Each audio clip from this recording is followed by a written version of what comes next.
Cute morning, mga super loves, mga sisi loves, mga lodi ko. So, ayan guys, once again, I'll cook again po ng kwek-kwek. Kasi po nabitin po kami last week nung nagluto po ako niyan. But no worries, kasi po, konti lang naman ang kakainin ko. Ayan guys. And, request din po kasi ng sister ko, ayan.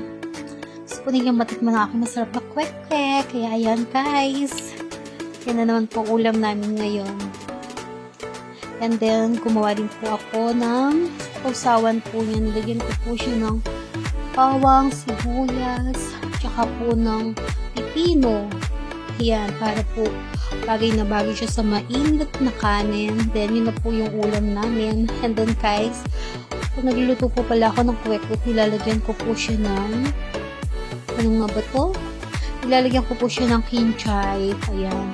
Tapos guys, yung isang buong egg, hinahati ko po siya sa 12 pieces. Kasi side by side, 6 pieces. And ayan nga pala guys, natutunan ko siya para mabilis po siyang balatan. Kakalugin nyo lang po siya sa mug. Then, kung saan na pong nahiwala yung balat niya. So, ayan guys, yung ginawa kong sauce. And ayan, bilis lang po niya. Basta mainit na mantika lang po. Pag uminit, lagay na natin din isang halo lang, ahon na, patuluin lang yung mantika niya guys. So, ayan, okay na po. Luto na siya guys.